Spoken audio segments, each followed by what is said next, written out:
اعوذ باللہ من الشیطان الرجیم بسم اللہ الرحمن الرحیم ان اللہ و ملائکتہ یصلون علی النبی یا ایھا الذین آمنوا صلوا علیہ وسلموا تسلیما اللہم صل علی محمد وآل محمد وعجل فرجہم۔ تمام برادران کو یہ جشن نور مبارک ہو، ولادت باسعادت امام علی رضا علیہ السلام۔ اس حوالے سے آپ کی سماعتوں کے لیے ایک منقبت امام رضا کی شان میں عرض کرنی ہے۔ اس سے قبل چند اشعار ایک مرتبہ آپ لوگ درود پڑھیں بر محمد و آل محمد صلوات۔ شکراً اللہم صلی علی محمد و آل محمد وعجل فرجہم۔ مولا علی کی شان میں دو شعر اس کے بعد منقبت پیش کرتا ہوں۔ بسم اللہ الرحمن الرحیم۔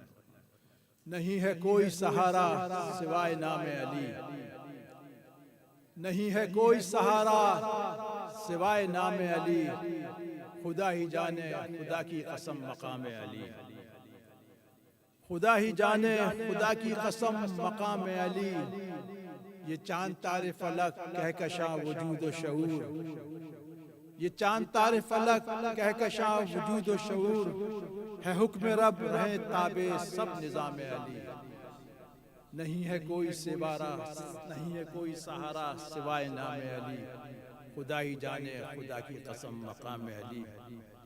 ایک دو شعر اور امام کی شان میں کہ یا علی کہہ کے چلیں چلتے رہیں چلتے رہیں۔ میری بھائی آپ کی نظر سے یا علی کہہ کے چلیں چلتے رہیں چلتے رہیں، جن کو جلنا ہے جلیں جلتے رہیں چلتے رہیں، ہاتھ میں دیکھ کے کوثر کو علی والوں کی، ان کو تو ہاتھ ہی ملنا ہے یہ ملتے رہیں ملتے رہیں۔ بر محمد و آل محمد صلوات۔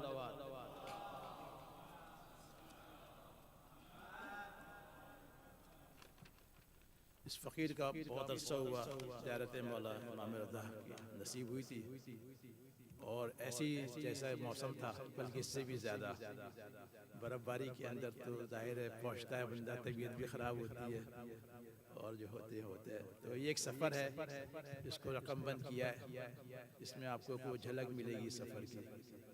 جب جاتا ہے بندہ تو ہر کوئی کہتا ہے مولا کو میرا سلام پہنچا دیجئے، وہ بھی جا کے ادا کرنا ہوتا ہے۔ ایک مرتبہ آپ لوگ درود پڑھیں، میں منقبت پڑھتا ہوں۔ اللہم صلی علی محمد و آل محمد وعجل فرجہم۔ سفر ہے اپنا سوئے منزل رضا کے لیے، سفر ہے اپنا سوئے منزل رضا کے لیے، نصیب جاگا ہے قسمت سے جو صدا کے لیے، سفر ہے اپنا سوئے منزل رضا کے لیے، ثنا امام کی اس بے ہنر کے بس میں کہاں، ثنا امام کی اس بے ہنر کے بس میں کہاں، برہم ہی رکھا ہے مولا نے پھر عطا کے لیے، بھرم ہی رکھا ہے مولا نے پھر عطا کے لیے۔ ایک شعر حقیقت سے پڑھ رہا ہوں۔ نہ اردو اور نہ عربی نہ فارسی آئی، نہ اردو اور نہ عربی نہ فارسی آئی، زبان دل ہے تمہید اس ادا کے لیے، زبان دل ہے تمہید اس عطا کے لیے در رضا پہ خوشبو کے پھول لایا ہوں، در رضا پہ خوشبو کے پھول لایا ہوں، لکھی ہے منقبت مشہد تیری ہوا کے لیے، لکھی ہے منقبت مشہد تیری ہوا کے لیے، فرست قائیں اور محفل ولا کی جم جائے، فرست قائیں اور محفل ولا کی جم جائے، برائے خوشنودیے مولا علی رضا کے لیے۔ درود پڑھے آپ اللہم صلی علی۔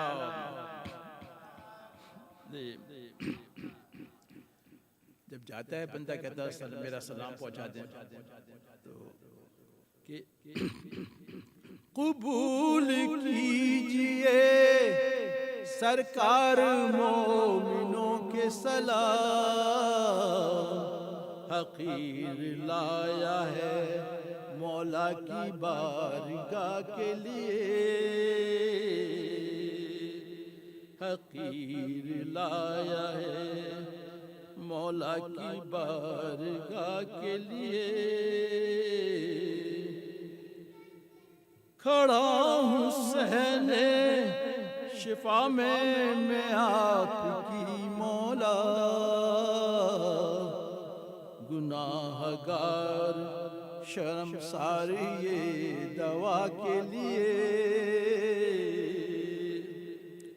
یہ دیکھیں رضا نے دی ہے دوائی یہی رضا رضا،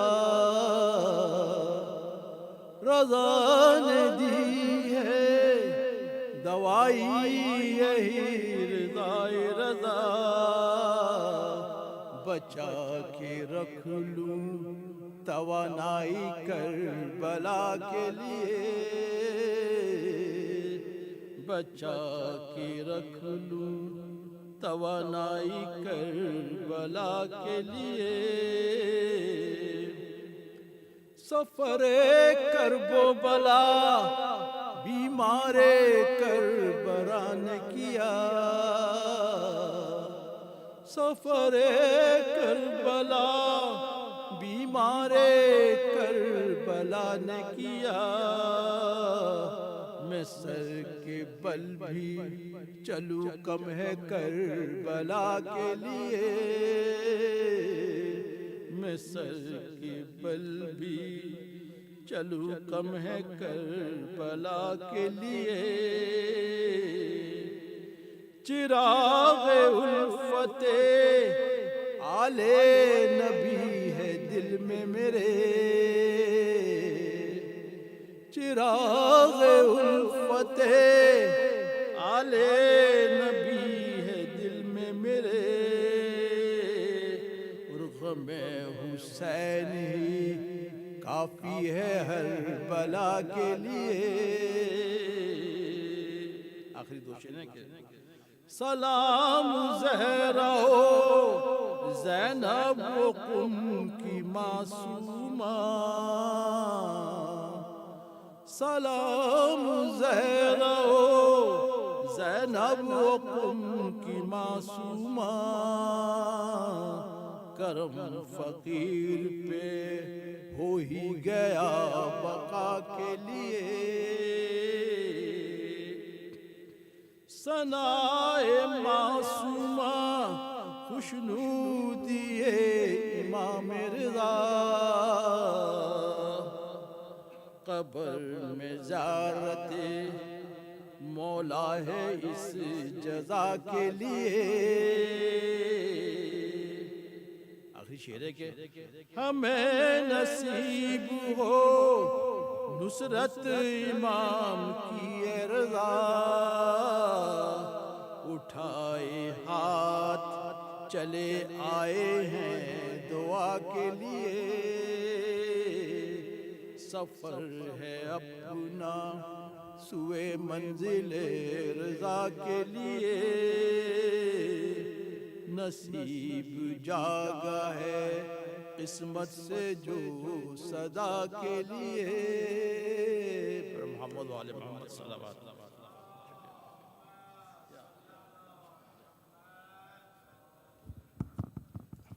MashaAllah, very beautiful recitation. I would request Ehsan, so a very shining boy here, so he has asked he wanted to recite quick verses on this occasion. Can I request Ehsan, please come? Par Muhammad wa ali Muhammad salawat.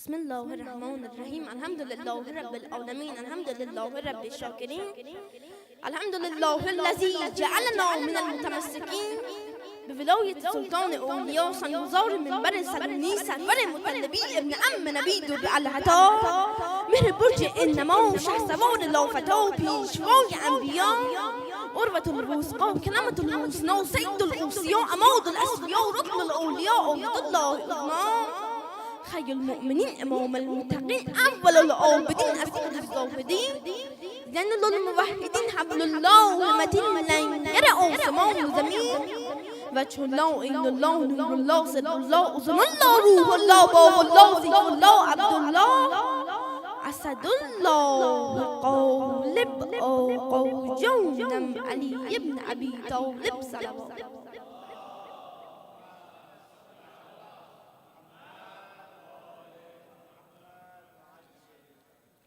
خاطرم را قصه ای بس جان فزاست، داستانی از کرامات رضاست، داستانی خوشتر از در عدن، خوبتر از جان شیرین در بدن، داستانی دو برادر در سفر، او سراپا خیر و N یک بود شهر، آن یکی دارای تقوا و عفاف، این یکی سر تا قدم غرق خلاف، هر دو بودن از محبان رضا، هر دو زوار خراسان رضا، آن یکی در بین ره محو خدا، این یکی مست گنه ابتدا، از قضا دست قدر در کار شد، آن که بود اهل گنه بیمار شد، لحظه لحظه گشت حال او خراب، قطره قطره همچو شمعی گشت آب، نخل عمرش بی برو بی برگ شد،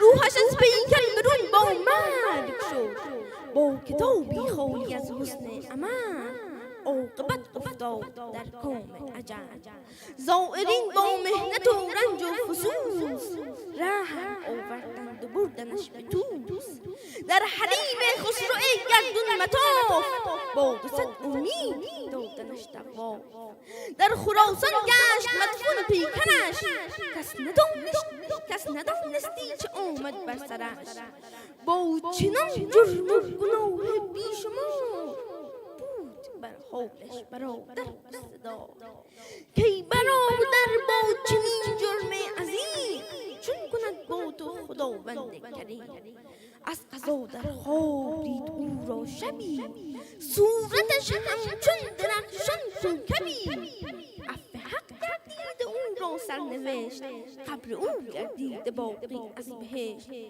گفت ای جان برادر این جلال، با چنان اعمال می بودت محال، آن عمل این باغ زیبا قصه چیست، فاش بر این کرامت لطف کیست، گفت این لطف امام هشتم است، آنکه جرم خلق در عفوش گم است، فاش میگویم که با مقراض مرد، شد چو اعضای وجودم بعد ز آتش خشم اجل افروختم، پای تا سر شعله گشتم سوختم. آب غسل و دست غسالم به تن، گشت آتش وای بر احوال من.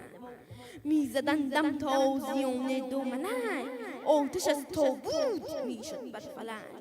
چون مرا بردند در صحن رضا، غرق رحمت گشتم اندر آن فضا. شعله های خشم بر من گل شدند، رعده ها آوازه بلبل شدند. تا بگردانند جسمم را همه، دور قبر آن عزیز فاطمه. دیدم آن مولا ستاده در حرم، سوی زوارش بود چشم کرم. هاتفی گفت ای گرفتار و اسیر، دامن فرزند زهرا را بگیر. ورنه چون بیرون روی از این مزار، باز گردی بر عذاب حق دچار.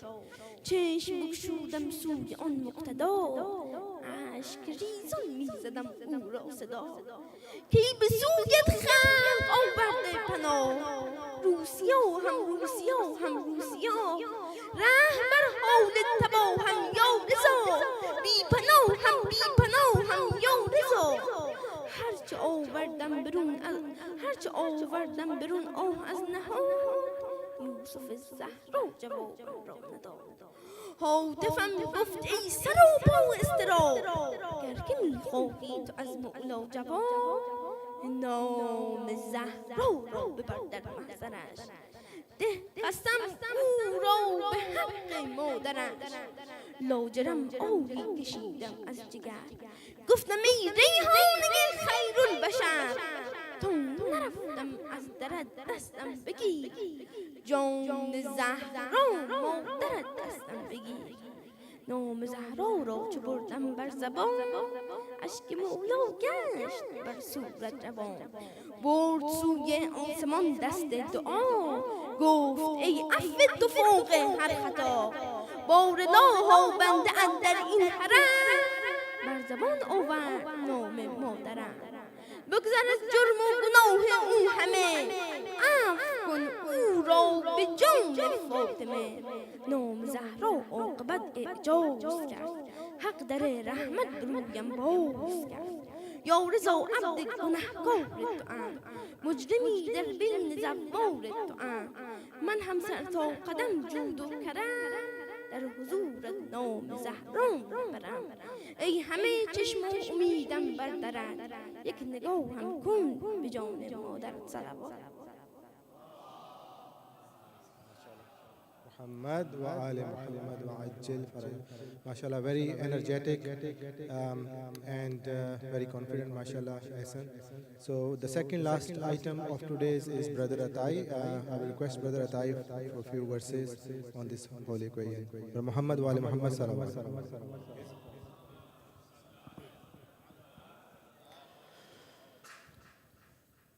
خب بندم به نوبه خودم ولادت و سعادت حضرت فاطمه معصومه سلام الله علیها و همچنین برادر ارجمندش سامن الحجج آقا علی ابن موسی رضا علیه السلام را اولا به پیشگاه مقدس و منور آقامون و مولامون حجت ابن الحسن العسکری امام الزمان و ثانیاً به محضر تمامی شما بزرگواران و هم از برادران و خواهران تبریک و تهنیت عرض می‌کنم. باشد که انشاءالله عیدی همه من و شما سلامتی و تعجیل در فرج آقامان و مولامان حجت ابن الحسن العسکری باشد انشاءالله. صلوات جرینه بفرمایید. صلی علی محمد. خب همونطوری که امام رضا علیه السلام فرمودند هر که خواهرم حضرت فاطمه معصومه را در خم زیارت کند مثل آن است که من رضا را در مشهد زیارت کرده باشد. من هم دوست دارم از حضرت معصومه شروع بکنم و انشاءالله بریم امام رضا و دیگه وقت شما بزرگواران خیلی نگیرم. خیلی مدح کوتاه و از همه شما التماس دارم. بسم الله الرحمن الرحیم. یا رب العالمین.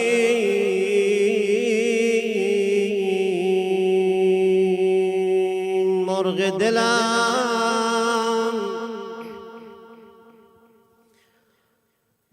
دلم رای قوم می شود.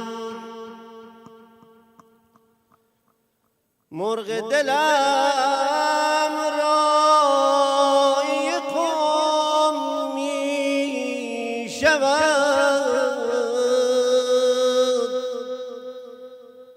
در حرمی امن تو گم می شود.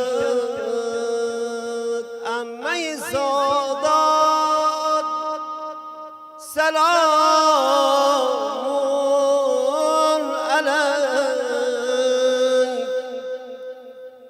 عمه سادات سلام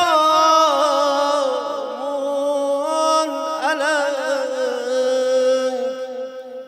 روح عبادات سلام علیک. ناز قدم های حضرت فاطمه معصومه صلوات بفرست. الله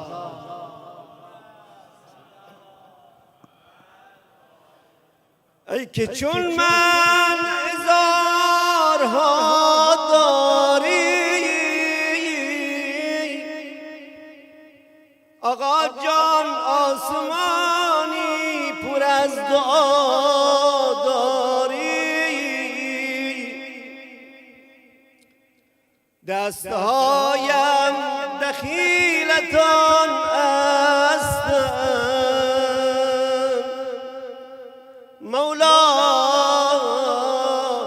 بس که دست گره گشاداری. صلوات نداشت صلی علی محمد.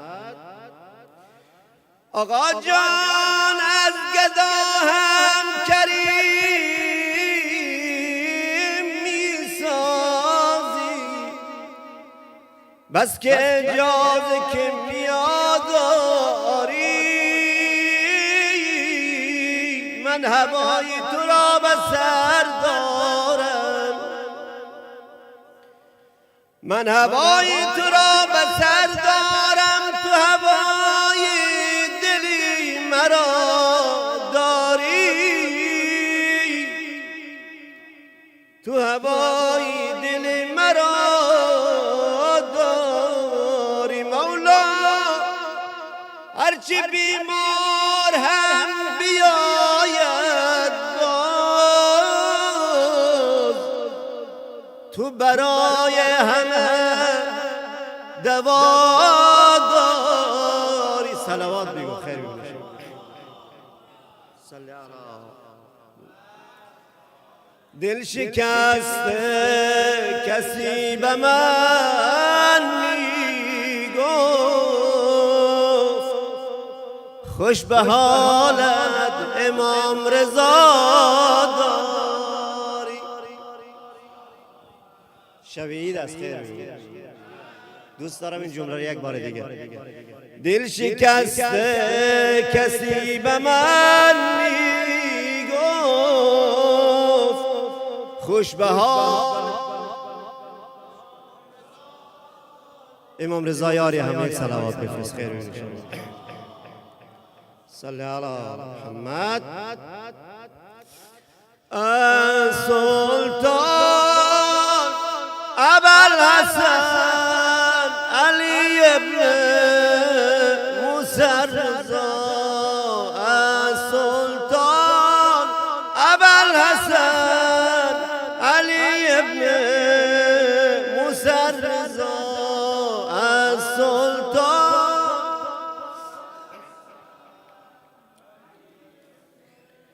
موسی رضا جلوی ایوان تنازانو میزنم، با موجه صحنشو جارو میزنم. کاری با مردم دنیا ندارم، من به سلطانم فقط رو میزنم، من به سلطانم فقط رو میزنم.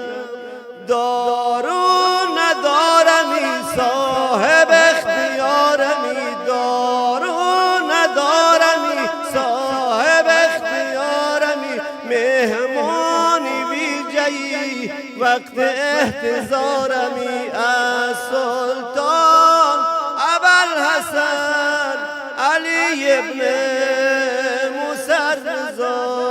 از خیر بیون انشاءالله.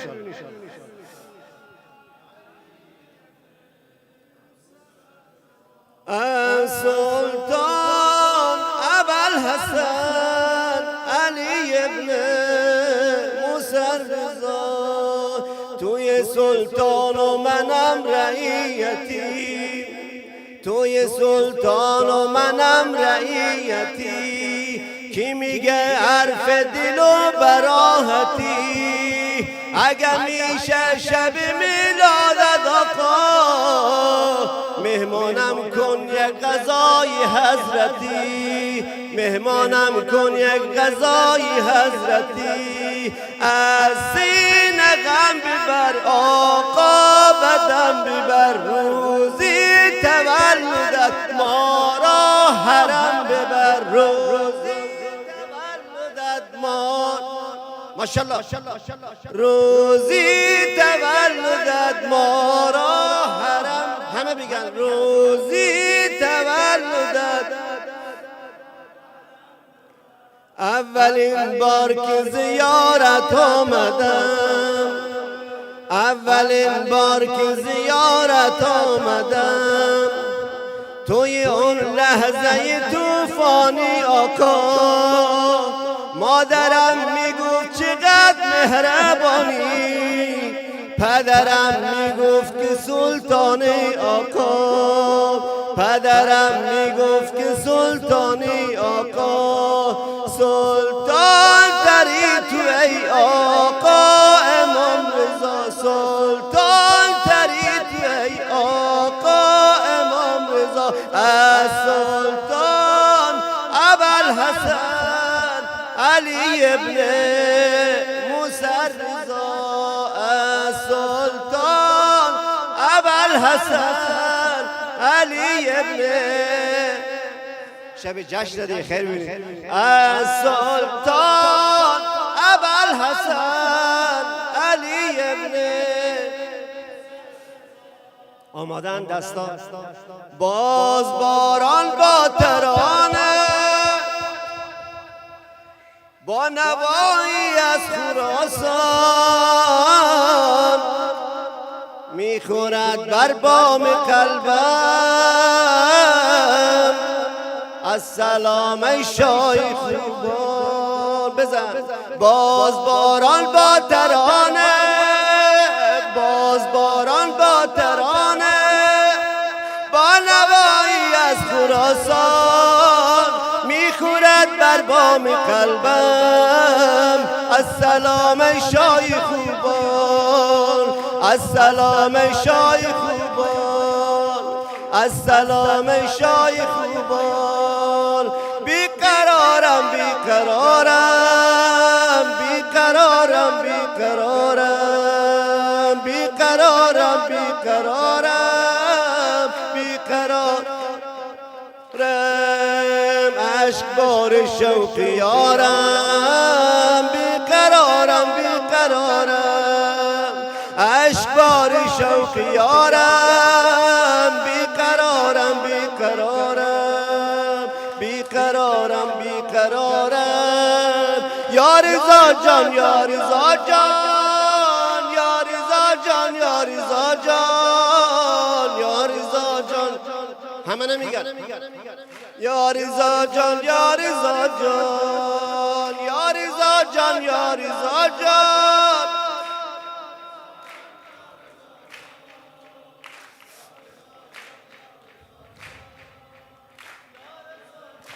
رضا جان خانه موسی بن جعفر شد گل افشان از حضورش، خانه موسی ابن جعفر شد گل افشان از حضورش، چشم نجم گشت روشن از فروغی فوق نورش، چشم نجم گشت روشن از فروغی فوق نورش. یا رضا جان یا رضا جان یا رضا جان یا رضا جان، دست همه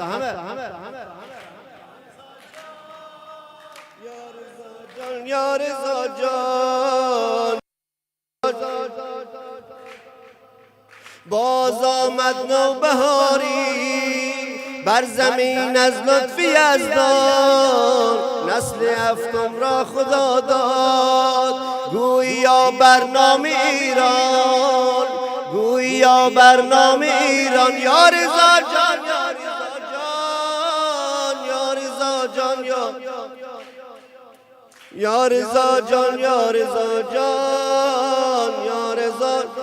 صلی الله علیک یا علی ابن موسی الرضا. از نثار شادی همه اموات گذشتگان مؤمنات، اموات گذشتگان خودتان، سلامتی و تاج در فرج آقامان و مولامان حجت ابن الحسن العسکری امام الزمان. سلام Muhammad wa ala Muhammad wa ajil. MashaAllah, very beautiful recitation. So without any delay, I will request Dr. Aus. So his topic is very interesting. Imam Redha Bada Atul Rasul. Imam Reza as a part of Prophet Muhammad. So I will request Dr. Aus to come for today's speech. But Muhammad wa ala Muhammad salawat.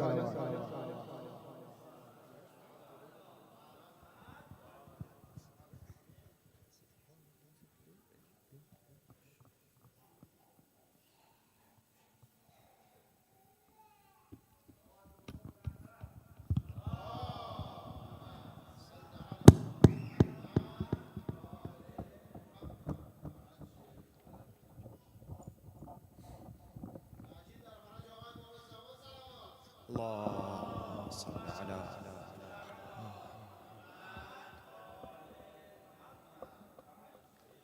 أحسن. أعوذ بالله من الشيطان الرجيم. بسم الله الرحمن الرحيم. الحمد لله رب العالمين، ثم الصلاة والسلام على أشرف الأنبياء والمرسلين، حبيب إله العالمين أبي القاسم محمد،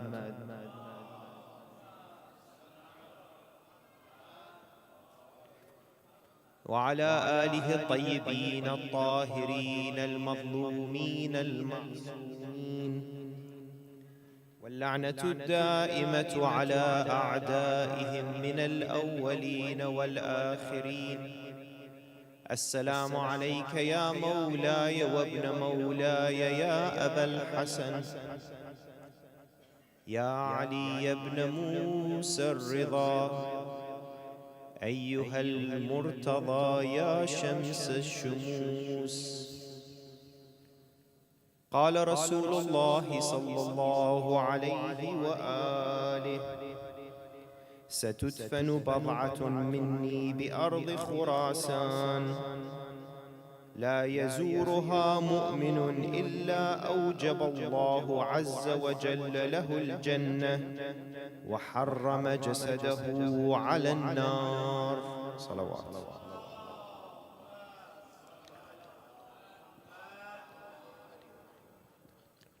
The Prophet of Islam sallallahu alayhi wa alihi wasallam has said, a piece of me will be buried in the land of Khurasan. Whoever visits him, God will make paradise compulsory on him, and God will forbid his body from hellfire. One of the interesting things in the study of hadith is that we find that Rasulullah sallallahu alayhi wa alihi rarely uses this description of bad'atun minni, piece of me. Bad'a means something that is a piece of you. If you were to have, for example, a cake, and you were to cut this cake into two halves or into quarters, you say these are the parts that make up this whole. And we find in the hadith that we began our speech tonight that Rasulullah sallallahu alayhi wa alihi describes our eighth Imam, Sayyidina wa Mawlana Abu al-Hasan Ali ibn Musa salawatullahi alayhi, that he is bad'atun minni, satudfanu bad'atun minni bi ardi Khurasan. A piece of me will be buried in the land of Khurasan. Then Rasulullah gives the glad tidings to his followers. He gives them the good news that whoever visits him, God will guarantee him paradise and ensures that his body will never be touched by hellfire. And I'm sure all of you, inshallah, are memorizers of hadith, and you are scholars of hadith, inshallah. You know that Rasulullah only used bad'atun minni for one other person. Fatimatu bad'atun minni yarda Allahu li ridaha wa yaghdabu li ghadabiha. Fatima is a part of me. God will be pleased with when she is pleased, and God will be displeased or angered when she is displeased and angered. And that assimilation, that replica between Rasulullah sallallahu alayhi wa alihi and his daughter is very obvious. They lived together, they were the same nur, they were the same mission, they were the same goals. And then we find the same applies to Rasulullah sallallahu alayhi wa alihi and our eighth Imam. Even when Imam Redha alayhi salam describes those who will come to visit him in his land, and in a famous hadith, he says, he describes Khurasan and he describes Tus, and that it will be the place of angels descending and angels ascending and descending from now until the day of judgment, and that his grave is going to be rawdatun min riyad al-jannah. It's going to be a haven from a piece of paradise. Then he says, وَهِيَ وَاللَّهُ رَوْضَةٌ مِّن رِيَاضِ الْجَنَّةِ فَمَنْ زَارَنِي فِي تِلْكَ الْبُقْعَةِ كَانَ كَمَنْ زَارَ رَسُولَ اللَّهِ صَلَّى اللَّهُ عَلَيْهِ وَآلِهِ. Whoever visits me in that spot is like the one who visits Rasulullah sallallahu alayhi wa alihi. And that's not, your mind should not go to the fact that that means that you will get the same reward. It's not talking about reward. He's talking about that I am the copy of Rasulullah sallallahu alayhi wa alihi. I am the bad'a of Rasulullah sallallahu alayhi wa alihi. So whoever visits me is like they visited Rasulullah. There is no difference if you go to Mashhad and visit Imam Redha, or if you go to Medina and visit Rasulullah. Why? Because this one is a bad'a of this one. Because if it was about the reward, Imam describes the reward in a separate, later in the narration. He says, ومن زارني كتب الله له تبارك وتعالى بذلك ثواب ألف حجة مبرورة وألف عمرة مقبولة وكنت أنا وآبائي شفعاءه يوم القيامة. Whoever visits me, God will grant him the reward of 1,000 Hajj accepted, 1,000 Umrah accepted, and I guarantee him that me and my fathers will be the intercessors of him on the Day of Judgment. May Allah grant us His visitation in this world and the intercession in the hereafter. Sallu ala Muhammad wa ali Muhammad.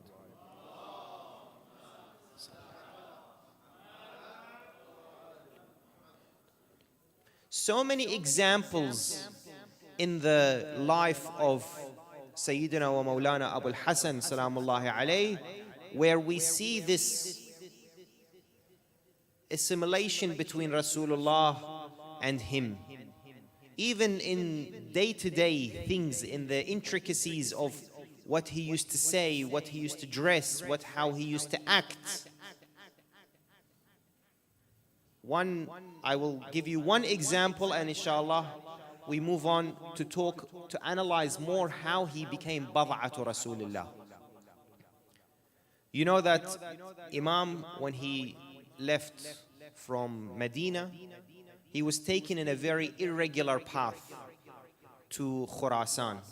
They didn't take him the usual route. Why? Because they were worried about some of the cities like Qom and Kufa, where they were heavily populated by Shia.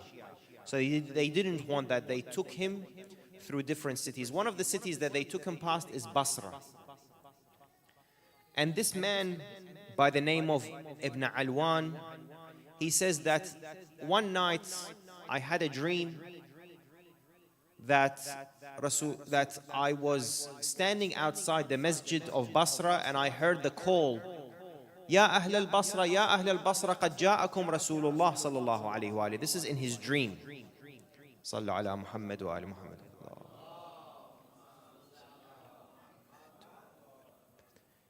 He says, I went to the caller and I said, where is he? He said, he entered the mosque. He is inside the mosque. So he said, in my dream, I walked into the mosque and I looked at one of the walls in the mosque, and he was leaning against the wall, and in front of him, he had a basket of dates. And people were coming to visit, to greet him and say their salams to him. He said, in my dream, I went up to him and I sat in front of him and I said to him, Assalamu alayka ya Rasulullah. He said, Wa alaykum assalam, and he picked up a handful of dates from this basket and he put it in my hand. He said, I took the dates and I looked at them, I counted them, there was 18 dates in my hand. He said, then I woke up from my dream. And it was the time of adhan. So I went and I did my wudu and I prayed subh and I read Quran, and then I opened my house door to leave my house in the morning. I heard someone in Basra walking in the street saying, Ya Ahl al-Basra, Ya Ahl al-Basra, qad ja'a Ali ibn Musa, he has entered your city. He said, I went to that caller. I said, where is he? He said, he's in the mosque. Go and see him. He's in the mosque. He said, I went inside the mosque. I saw him sitting exactly leaning against the same wall that I saw in my dream. Rasulullah sallallahu alayhi wa alayhi sitting against that wall. He said, and when I went to him, I approached him. He was wearing the same garment, the same abba, the same turban, and his face was very similar to Rasulullah sallallahu alayhi wa alayhi. So I sat in front of him. Now this is in reality, this is what happened in real. He woke up, this is the next morning. He said, I sat in front of him and I said to him, Assalamu alayka ya ibn Rasulillah. He said, Wa alaykum assalam. Then he picked up a handful of dates. He had the same basket of dates in front of him. He said, I picked up the dates and he put them in my hand. I said, I looked at the dates in my hand. I counted them. They were 18. I said to him, Zidni ya ibn Rasulillah. Give me more. Imam said to him, Law zadaka jadduna la zidnak. If my grandfather had given you more, I would have given you more. So this Imam salamullahi alayhi was the replica of Rasulullah sallallahu alayhi wa alayhi. But the question that we want to ask is, what made our eighth Imam, Sayyidina wa Mawlana Ali ibn Musa salamullahi alayhi, such an image of Rasulullah, such a replica of Rasulullah, that he describes him as bad'atun minni? Is it simply because he was his progeny? Is it because he was his grandson? Because by that time, historically speaking, Rasulullah had lots of progeny. He had children from Imam Sajjad. He had children from Banu al-Hasan. He had Imam al-Kadhim alayhi salam, Imam al-Redha alayhi salam. They say he had about 38 children. One of them is Imam al-Redha alayhi salam. Yeah? So he was one out of it. So it's not like that Imam al-Redha was a unique grandson to Rasulullah, that he was, because he is his ancestry that he made him his bad'a. You know what I mean? Because there was other people who also by descent, by ancestry belonged to Rasulullah sallallahu alaihi wasallam. He was their grandfather as well. However, when we look at the life of our eighth Imam salamullahi alayhi, we find that he was truly an embodiment of his grandfather sallallahu alayhi wa alayhi. The first thing that Imam al-Redha alayhi salam was an image of Rasulullah was in his manners, in his khuluq. He replicated al-akhlaq al-Muhammadiyya al-asila. Allahumma salli ala Muhammad. If you say, well, you are Shia, you always exaggerate, you have this thing for your imams, you always give them extra descriptions, have a look at what the people who escorted him from Medina to Khurasan, which were from Bani al-Abbas, they were from people who worked for the government, they worked for Al-Ma'mun. They came and took him from Medina and took him to Khurasan. One of these men, and he was the leader or the chief of that caravan that took Imam al-Redha alayhi salam, he was from Bani al-Abbas as well, from Medina to Khurasan. His name was Ibrahim ibn al-Abbas. Ibrahim ibn al-Abbas, when he arrived in Khurasan, they said to him, describe for us, what was Ali ibn Musa like along this trip? What did you see? He says, ما رأيت ولا سمعت بأحد أفضل من أبي الحسن الرضا. I never saw, I never heard of anyone greater than Abu al-Hasan salamullahi alayhi. Why? He said, then he starts to describe his manners with those around him. You know, they say, if you want to test somebody out, test him during travel. Because, you know, with travel, people get tired, people get hungry, people get thirsty, people have to travel long distances. Even if those who look like they are nice people, sometimes when you travel with them, you say, oh, you're not the same person I knew. You've all of a sudden become aggressive and you are very short-tempered. So this is Imam during his trip. He says, ما جفا أحد قط. He never was angry or he never, cut ties with anyone. He was always checking on everyone. He was always well connected and very friendly with all of those around him. And remember, all of those around him weren't always his Shia. ولا قطع على أحد كلامه. And he never cut anybody off when they were talking. He always let that person finish what he was saying, then he would talk.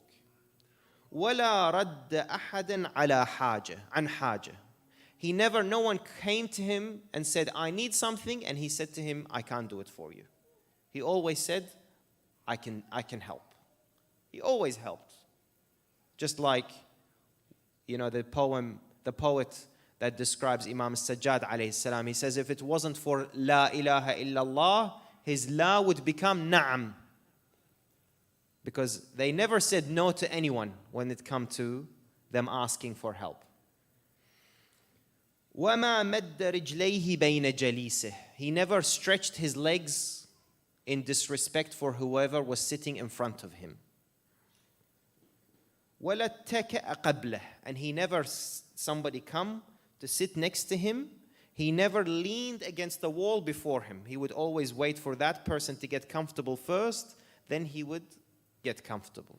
Look at so these things we're not talking about halal and haram. We're talking about husnul khuluq. Rasulullah says, إِنَّمَا بُعُثْتُ لِأُتِمَّ مَكَارِمَ الْأَخْلَاقِ. I have been sent to perfect mannerism. You know what I mean? We think mannerism is just being kind to those around us. No, Rasulullah says, husnul khuluq is to be kind to those who are bad to you.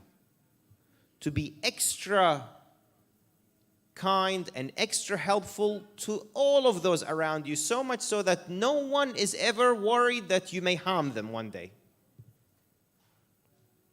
Then he says, look at this. He says, وَكَانَ يَجْلُسُ عَلَى مَائِدَةٍ مَمَالِيكِهِ وَمَوَالِيهِ.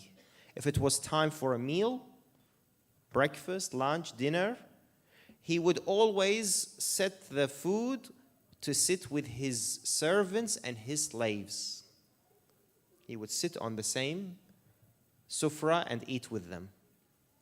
And even when he went to Khurasan, people had a problem with them. People from Bani al-Abbas, they said to him, Ya Abul Hasan, why don't you separate a table for them? You sit on this end with the prestige. You are now the Waliyul Ahd. You are now the vice Khalifa.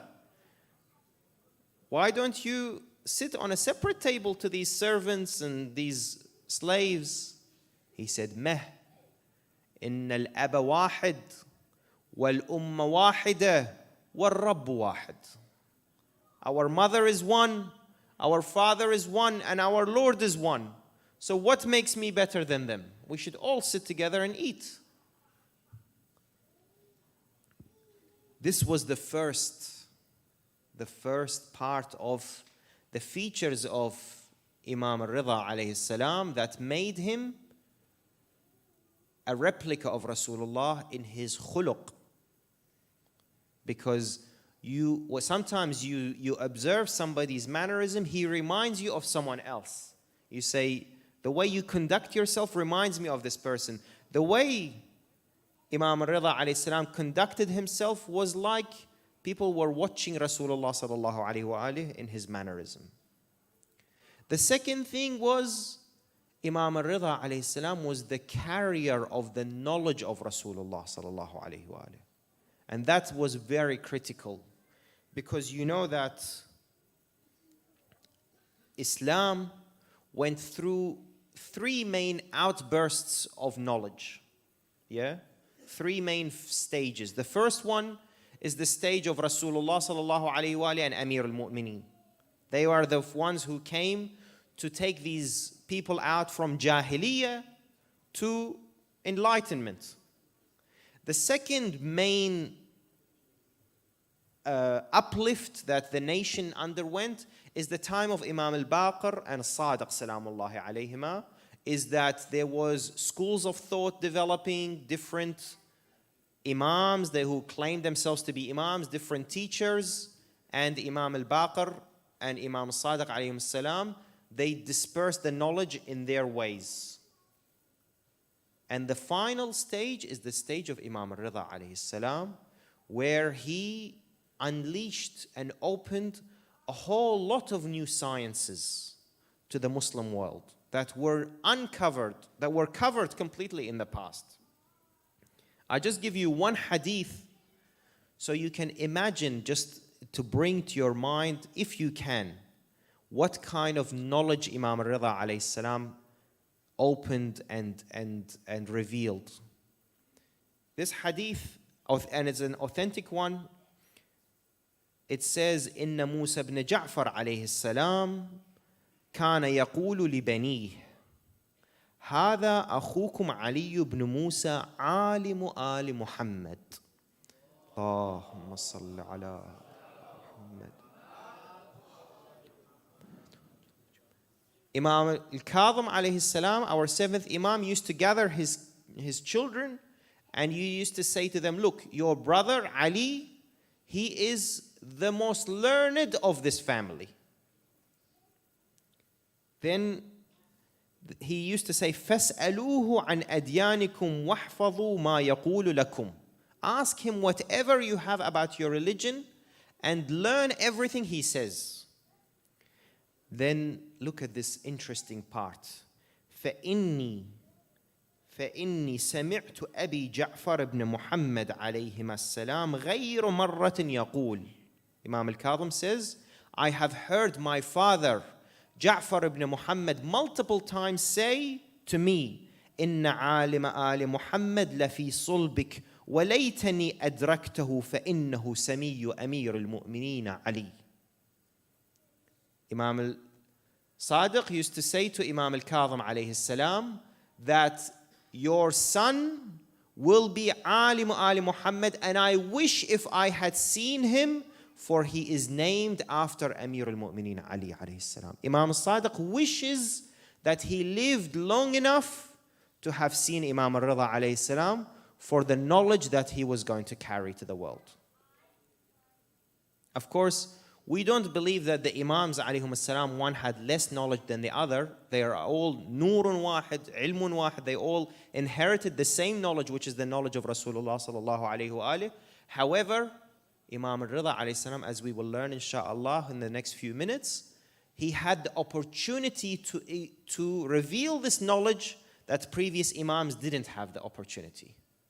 And therefore, he had this great chance to teach that Imam Sadiq alayhi salam, who had a chance as well, but he says, I wish if I lived long enough. And you know, I think most historians, they say that Imam Sadiq alayhi salam was martyred in the 25th of Shawwal in the year 148, and Imam al-Ridha alayhi salam on the 11th of Dhul Qa'dah in the year 148. So between the martyrdom of Imam Sadiq alayhi salam and the birth of Imam al-Ridha alayhi salam is only a few weeks. But he didn't live long enough to see his grandson. So this is the knowledge and the carrier of the knowledge. And when you have a look at the caliber of students that Imam al-Ridha alayhi salam had with him, you will know how much of an opportunity he had to teach. We have over 300, when we study ilm al-rijal, when we come to studying the rijal who narrated from Imam al-Ridha alayhi salam, we have 370 narrators that directly narrated from Imam al-Ridha. That's a significant number for ilm al-rijal. That's a significant compared to the other Imams. That's a huge number of narrators. And some of them were huge scholars. They were tremendous scholars like Yunus ibn Abdul Rahman. This Yunus ibn Abdul Rahman, we have other Imams praising him. They say he was like Salman of his time. He was like Salman of his time for how much knowledge he was able to encompass. Other narrators like Muhammad ibn Isa ibn Ubaid. This Muhammad ibn Isa ibn Ubaid, in one, he says, I wrote to Imam al-Ridha during my time with him 15,000 questions and answers. 15,000 questions and answers. I followed Imam everywhere, and I would write and I would ask him, and he would answer 15,000 questions. Of course, not in one sitting, over many years. This is the caliber of students that he had.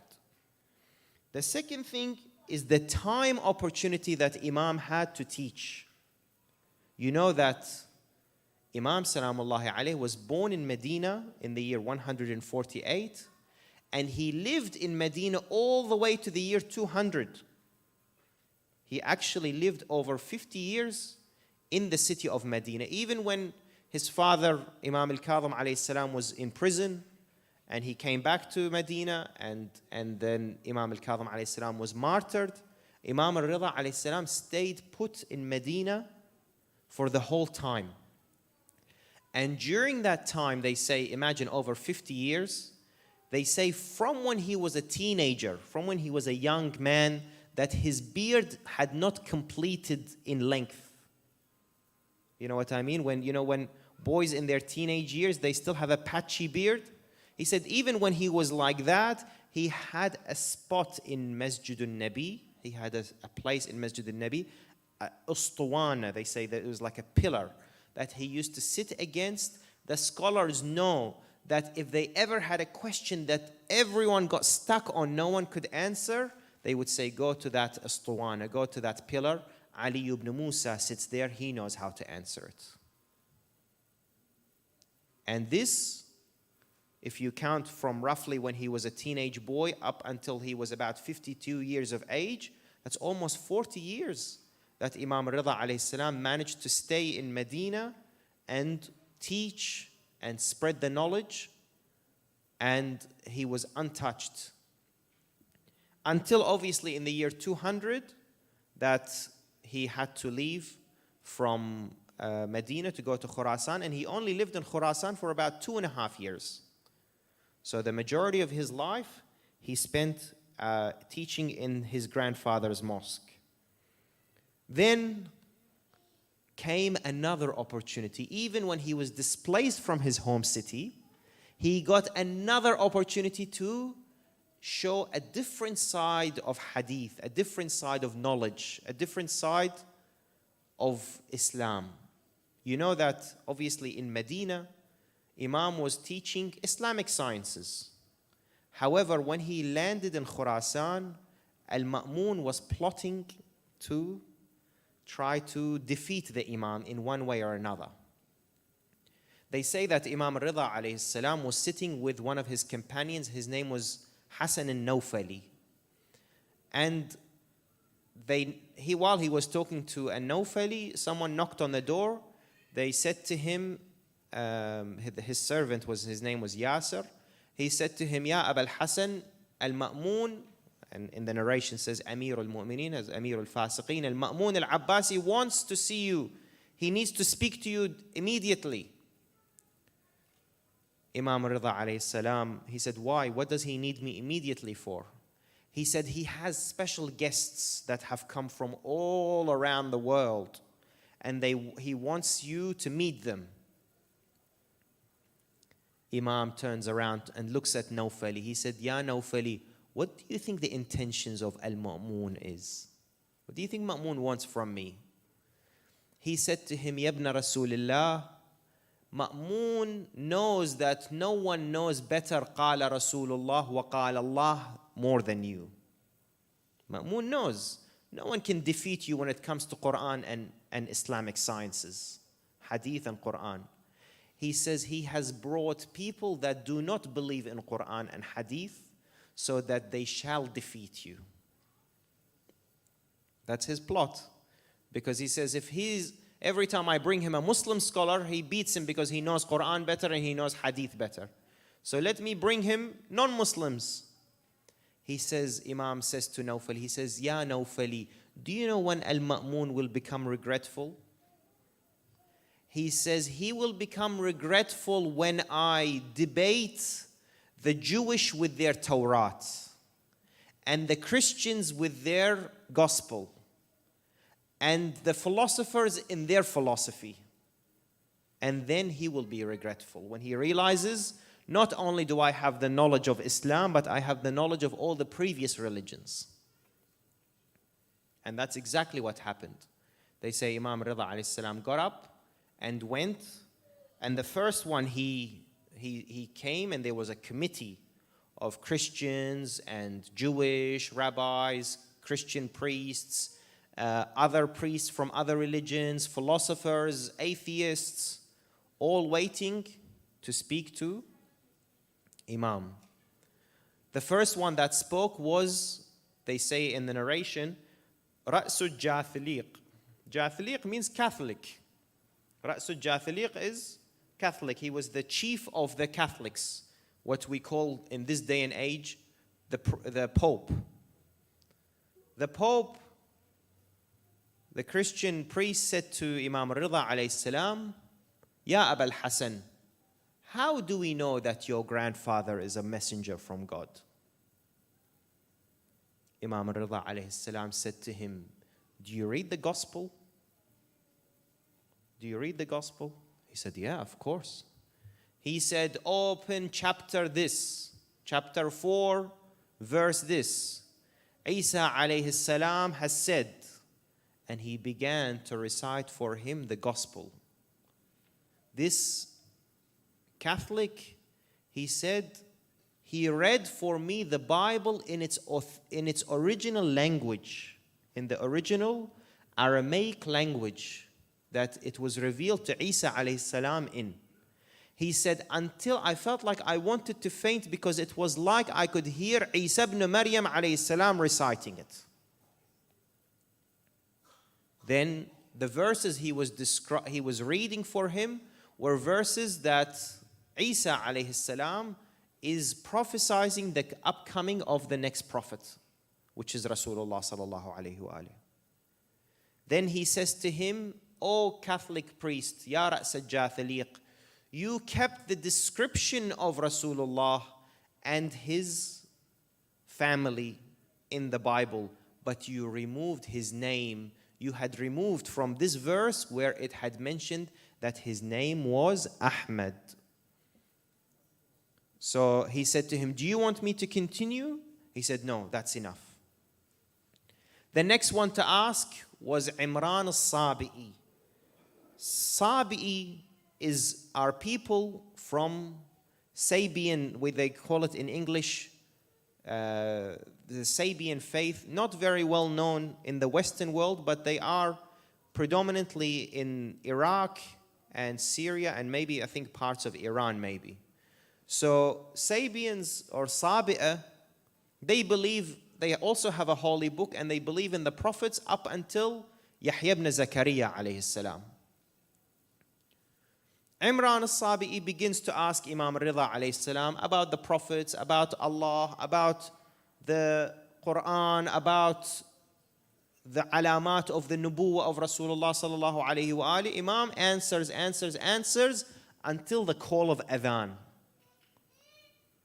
It's time to pray. Imam can hear Allahu Akbar. Imam gets up immediately. He says, time to pray. Imran al-Sabi'i says to him, Ya Abul Hasan, I'm almost there. You have almost convinced me. Just answer a couple of more of my questions and then you can go and pray. Because I think Imran is worried about losing his train of thought or something like that. Imam Redha alayhi salam says, no, the call of God is more important to answer than your call. Imagine in our day and in our mind, we think, oh, I am preaching Islam to someone. This is very important. Let me do that first. But Imam Redha alayhi salam says, no. And this adhan that you hear, it's not the call of, the mu'adhin or coming from the mic or coming from this. He's saying this is the call of God. The call of God is more important to answer than any other call. So he leaves Imran al-Sabi'i and he leaves the panel that are asking him. He goes to pray and then he comes back. He says, yes, now I have finished my prayer. What else? What other questions do you have? They say Imran al-Sabi'i asked him a few more questions. Imam answered. Then Imran al-Sabi'i said to him, Ashhadu an la ilaha illallah wa anna jaddaka Muhammadun Rasulullah.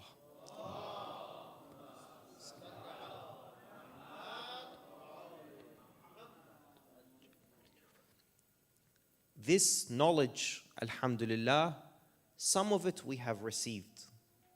A lot of these narrations, and some people have compiled the narrations of the Imam al-Redha alayhi salam, over 2,000 narrations. Some of these narrations are 15 pages long. I'm not talking about 2,000 narrations of one line each. Because some of these debates, they go on for hours. One of the most famous books that compiled the work and the words of Imam Redha alayhi salam is by a Shaykh al-Saduq, rahmatullahi alayhi, called Uyun Akhbar al-Redha.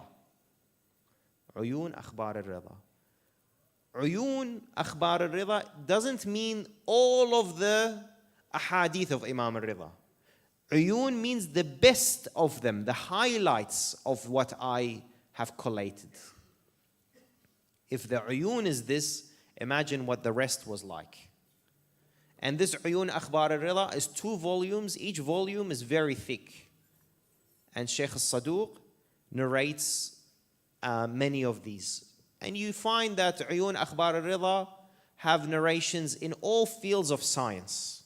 In fiqh, the fuqaha rely on the narrations of Imam al-Redha. In many chapters, especially in Hajj, Imam Redha, we rely on him for many of the narrations when it comes to the rules of Hajj. In lots of fields, in science, Risala al-Dhahabiyya, his golden letter about health and how to stay healthy. Anything that you can think of, Imam Redha alayhi salam had the opportunity to speak about.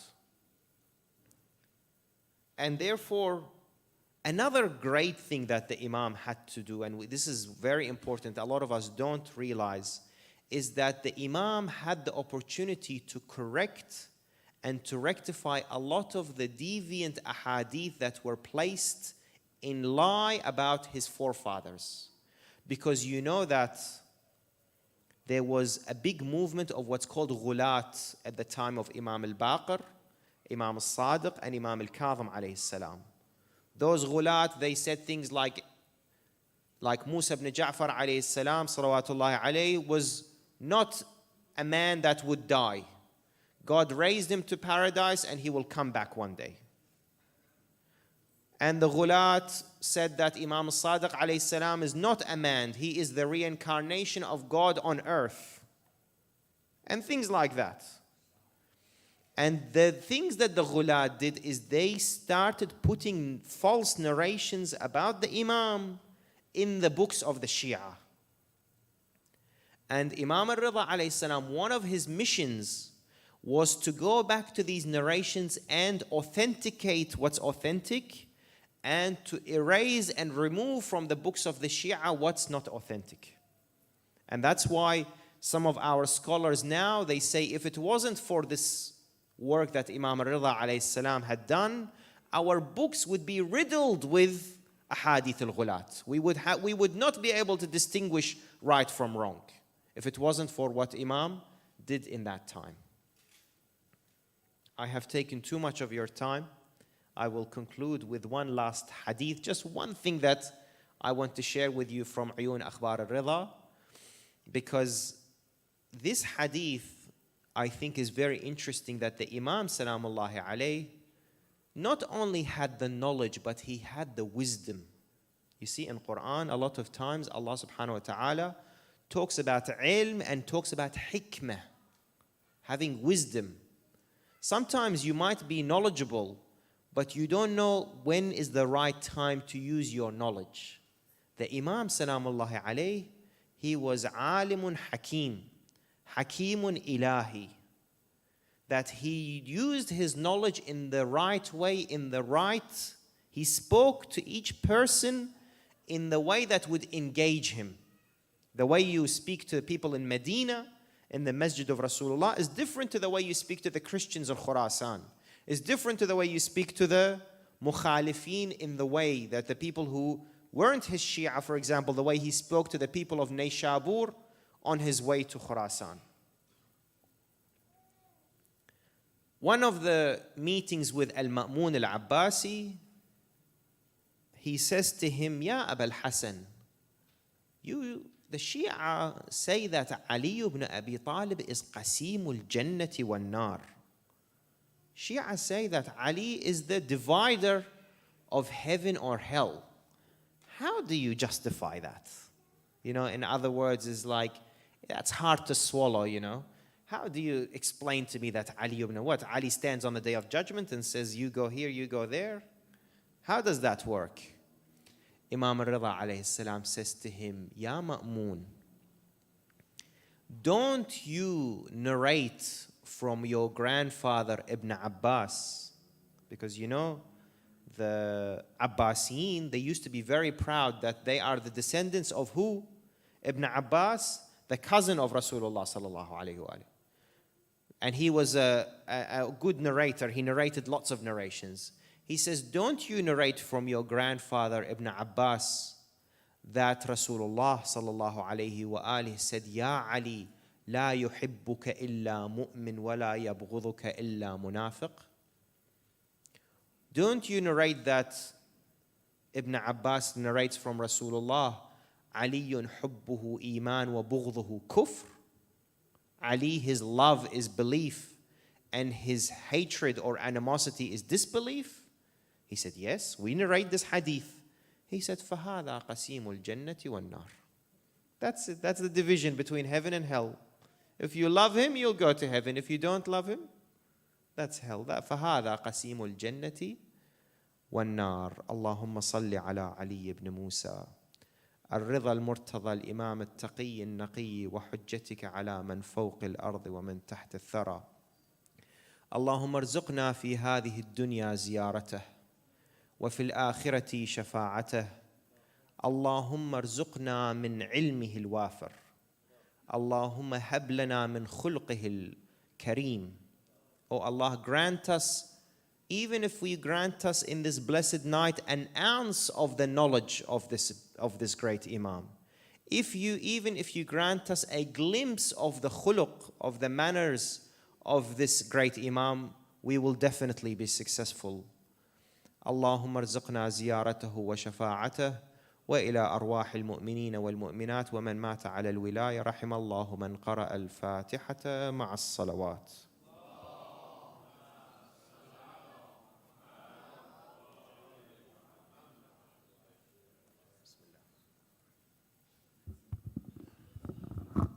Jazakallah. So we'll request Sheikh Inayatullah to end today's program with ziyarat. Bar Muhammad wa ali Muhammad salawat. Allahumma salli ala Muhammad.